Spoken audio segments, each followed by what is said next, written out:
Good afternoon. There was the publication today of a story showing how a large amount of money was spent by the company Digital Vibes on 100,000 face masks at the start of the pandemic. The face masks were delivered to the home of the former Health Minister Dr. Zweli Mkhize in 2020.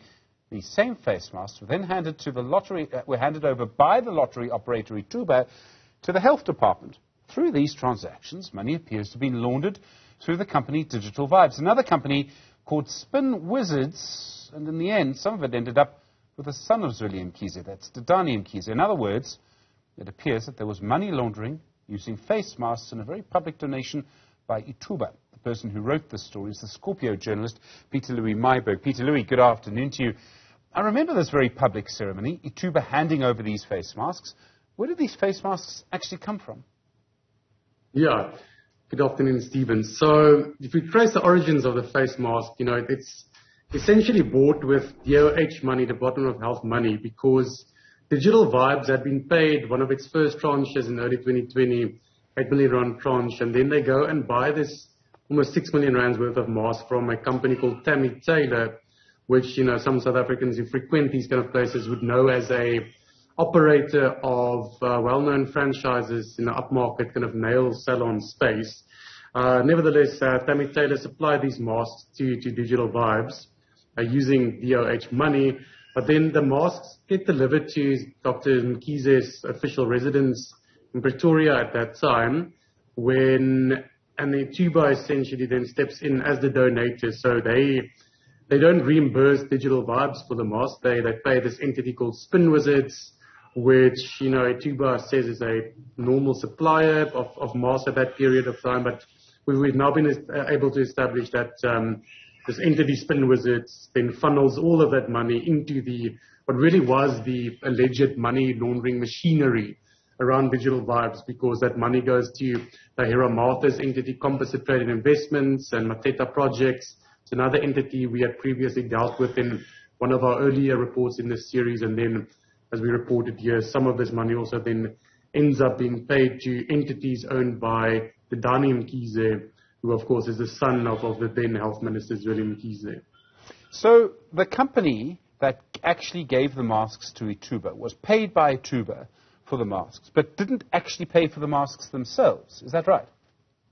Yes, Stephen. So this really is quite a complicated and convoluted issue, but, really at the heart of it is that there's a duplicate payment here. There's a dual payment whereby Digital Vibes pays for the masks on the one hand to the actual supplier, being Tammy Taylor, but then iThuba goes and pays a separate entity, being Spin Wizards, which, as you point out, has no expenses in relation to this deal, meaning the monies that gets paid into the account of Spin Wizards is pure profit. That's 6 million rands of profit that lands in their account and then allows that entity to then filter this money or channel this money to those entities controlled by Tahira Martha and then ultimately by Dedani Mkhize. So it really is the dual payment at heart here. It's not a donation of masks to the Department of Health that comes at no cost to the department. On the contrary, through its payments to Digital Vibes, the department did pay for the masks, but then iThuba goes and effectively reimburses a totally different entity, being Spin Wizards, which now really does give off the appearance that the transaction enables Spin Wizards to act as a launderer of monies back to the Mkhize family. So to put it another way, money came out of the state, left the health department, the state, went into a company, and then who benefits in the end? The Mkhize family and others. Tahira Martha. Ultimately, absolutely. Ultimately, Dedani Mkhize, because the flow of funds is undeniable here, and it's so valuable when being able to assess the kind of material that's been filed at the special tribunal, for instance, which is the origin of some of these snippets of information that's enabled me to piece this together. We can really forensically prove that the money kind of has its origins there. That the money that ends up with Dedani Mkhize and Tahira Martha, it's the one and the same flow of funds that, emanates from this mask transaction. So this then ultimately, this leaves us with a question, and this is really where hopefully, iThuba could be placed in a corner at some point by some law enforcement body who might take interest in this and ask them exactly how did you identify this very bizarre kind of obscure entity called Spin Wizards, which at that point had no, and still doesn't have any public profile as a supplier of masks. It really is as obscure as any of the other shelf companies and strange entities that had supplied all these various government entities with PPE gear, etc. back in 2020. How did Health identify or come across Spin Wizards, which, really it doesn't have a shop front, it doesn't have a website, its director isn't contactable, she doesn't ever answer her phone. How does an entity like Health stumble upon Spin Wizards to channel this money to them?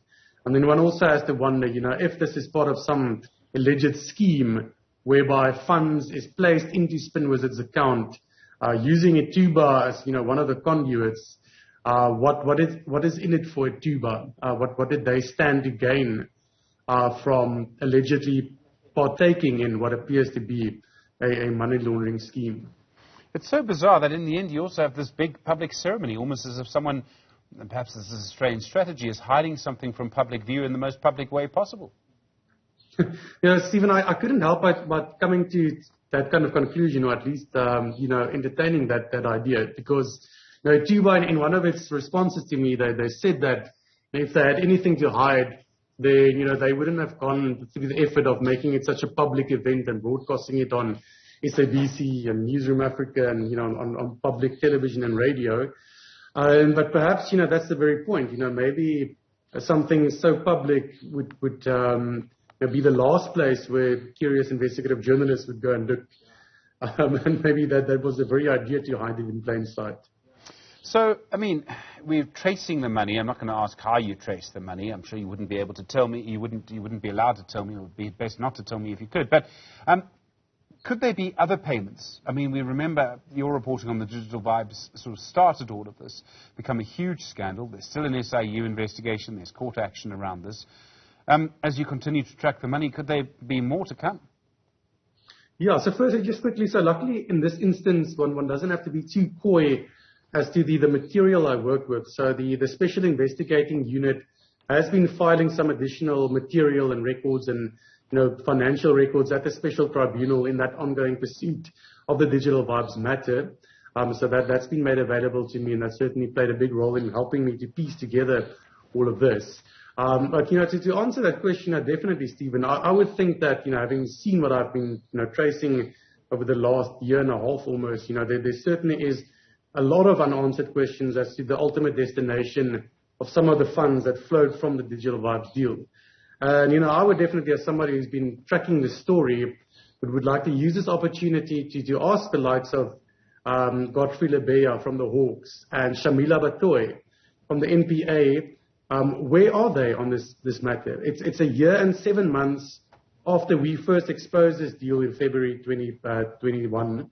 The Digital Vibes affair will have its second birthday. It's almost a toddler in February next year. Where's the Hawks on this matter? Where's the NPA on this issue? They've come out and promised South Africans that it's a reconstituted NPA and Hawks and law enforcement environment, and that they're taking these matters seriously.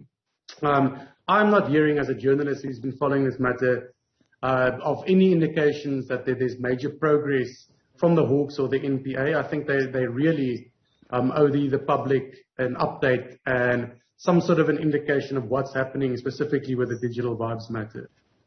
Pieter-Louis Myburgh, thank you very much indeed, investigative journalist at Scorpio at Daily Maverick. Really do appreciate the time. It's an astonishing story.